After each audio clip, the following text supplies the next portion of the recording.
Hi అండి, అందరికీ నమస్తే. ఈరోజు మన వీడియో వచ్చేసి వినాయక చవితి రోజు తప్పకుండా వినవలసిన వ్రత కథ అండి. ఈ కథ వల్ల మనము పూజ గురించి అన్ని విషయాలు బాగా అర్థమవుతాయి.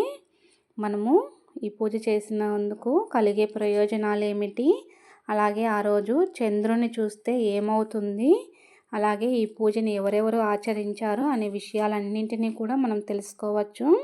ఈ కథ అయితే చాలా పెద్దగా ఉంది, మనకు అర్థమయ్యేలా మనము కొద్దిగా తెలుసుకుందాము. ముందుగా ఈ కథను పరమశివుడు కుమారస్వామికి తెలియజేస్తాడు. ఒకరోజు కుమారస్వామి పరమశివుణ్ణి అడుగుతారనమాట, ఈ లోకంలో మనుషులు పుత్ర పౌత్ర సంపదలతో అభ్యుదయము పొందటకు ఏ వ్రతమును ఆచరించాలి అనే శివుణ్ణి అయితే కుమారస్వామి అడుగుతారు. అప్పుడు పరమశివుడు, కుమార, ఆయువును సంపదలను వృద్ధి చేయు వినాయక వ్రతం ఉన్నది. భాద్రపద శుక్ల చతుర్థి నాడు ప్రాతకాలమున స్నానం చేసి నిత్య కర్మలను చేసి శక్తి కొలది, అంటే భాద్రపద శుక్ల చతుర్థి నాడు ఉదయాన్నే తెల్లవారుజామునే స్నానం చేసి మన కాలకృత్యాలన్నీ తీర్చుకొని మన శక్తి కొలది బంగారంతో కానీ వెండితో కానీ అలాగే మట్టితో కానీ వినాయక ప్రతిమను చేసి గృహములో ఈశాన్య భాగమున మండపమును ఏర్పాటు చేసి దానిపై ధాన్యముతో అష్టతల పద్మం ముగ్గును వేసుకోవాలి. దానిపైన గణేష ప్రతిమను ఉంచి శ్వేత గంధాక్షత పుష్ప దూర్వములచే పూజించి ధూపదీపములను సమర్పించి స్వామివారికి కుడుములను అలాగే పిండి వంటలను అరటి నేరేడు పండ్లు అలాగే టెంకాయలు చెరుకు మొదలైన వానితో 20 యొక్క పత్రితో నైవేద్యము చేసి నృత్య గీత వాద్య పురాణ పఠనాదులతో గణపతి పూజ చేయవలెను. వేద విధులైన బ్రాహ్మణులకు యథాశక్తి తాంబూల దక్షిణాలిచ్చి బంధువులతో కలిసి భుజించవలెను. ఇట్లు చేసిన వారికి గణపతి అనుగ్రహము లభించును, సకల కార్యసిద్ధి కలుగును. మరునాడు కాలకృత్యాలు తీర్చుకొని గణపతికి పునఃపూజ చేసి దక్షిణ తాంబూల భోజనాలతో బంధువులను తృప్తులను చేయవలెను. ఈ వ్రతము త్రిలోక ప్రసిద్ధము, ఆయా లోకాలలో ఆచరింపబడుచున్నది అని కుమారస్వామికి శివుడు ఉపదేశించను. కావున ధర్మరాజా, నీవి వ్రతము మొదట చేసిన శత్రువులను జయించి సంపదలను తిరిగి పొందుదువు. పూర్వము దమయంతి ఈ వ్రతమును ఆచరించి తాను వరించిన నలుని పెండ్లాడెను. శ్రీకృష్ణుడు ఆచరించి జాంబవతిని శమంతకమణిని సత్యభామను పొందెను. ఈ కథ వినుము. సత్రాజిత్తును యాదవ ప్రముఖుడు సూర్యుని వరముచే శమంతకమణి అను రత్నమును పొందెను. అతడు దానిని ధరించి శ్రీకృష్ణ దర్శనమునకు రాగా శ్రీకృష్ణుడు ఆ మణిని కోరెను. సత్రాజిత్తు దానిని ఇవ్వలేదు.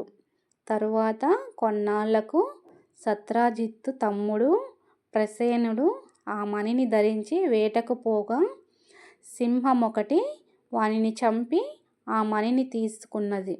ఆ సింహమును జాంబవంతుడు చంపి ఆ మణిని తీసుకుపోయి తన కుమార్తెయగు జాంబవతికి ఇచ్చెను. ఈ వివరములు తెలియని సత్రాజిత్తు లోకులను శ్రీకృష్ణుడు ప్రసేనుని చంపి మణిని అపహరించెనని చెప్పుకున్నారు. శ్రీకృష్ణునికి అపనింద వచ్చుటకు కారణమేమనగా వినాయకుని వలన శపింపబడిన చవితి చంద్రుణ్ణి చూచుట వలన వచ్చినది. ఆ శాప వృత్తాంతమేమనగా కైలాసమునందొకనాడు వినాయకుడు దేవతలచే పూజింపబడి నైవేద్యములు స్వీకరించి ఆయాసముతో వచ్చుచుండగా చంద్రుడు చూసి నవ్వెను. వినాయకుడికి కోపమొచ్చి నన్ను చూసి నవ్వినందుకు నిన్ను చూచిన వారు అపవాదులకు లోనగుదురని శపించగా చంద్రుడు దీనుడై శాపముక్తికై ప్రార్థించెను. వినాయకుడు కరుణించి భాద్రపద శుద్ధ చతుర్థి నాడు చంద్రుణ్ణి చూసిన వారికి మాత్రమే నీలాపనిందలు కలుగునని, వారికి కూడా ఆ దినము తనను యథావిధిగా పూజ చేసిన ఎడల ఆ అపనిందలు రావని తెలియజేస్తాడు. శ్రీకృష్ణుడు బలభద్రాది యాదవులతో కలిసి వినాయక వ్రతమును చేసి తరువాత ప్రసేనజిత్తుణ్ణి వెతుకుచూ పోయి జాంబవంతుణ్ణి చేరి అతనిని మళ్ళా యుద్ధమున జయించెను.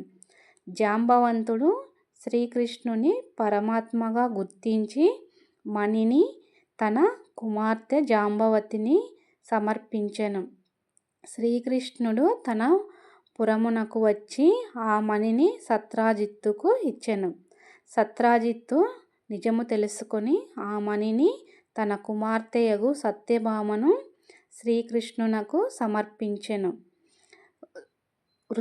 వృత్రాసురుని వధించుటకు ఇంద్రుడు గంగను భూమికి తెచ్చినప్పుడు భగీరథుడు సీతాన్వేషణ కాలమున శ్రీరామచంద్రుడు అమృత మొదమునకు ముందు దేవాసురులు కుష్ఠవ్యాధి నివారణకు సాంబుడు వీరందరూ వినాయక వ్రతమును చేసినారు అని సూతుడు చెప్పగా విని ధర్మరాజు తాను కూడా వినాయక వ్రతమును చేసి శత్రువులను జయించి సుఖపడెను.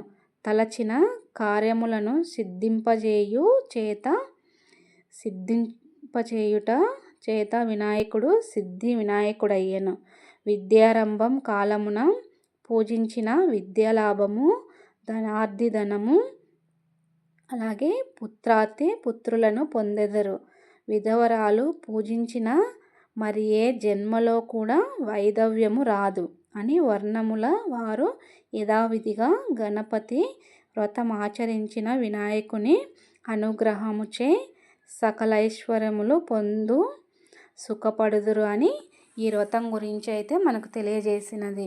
ఈ వ్రతాన్ని ఆచరించడం వల్ల మనకి ఇన్ని ప్రయోజనాలు అయితే కలుగుతాయి. ఈ వీడియో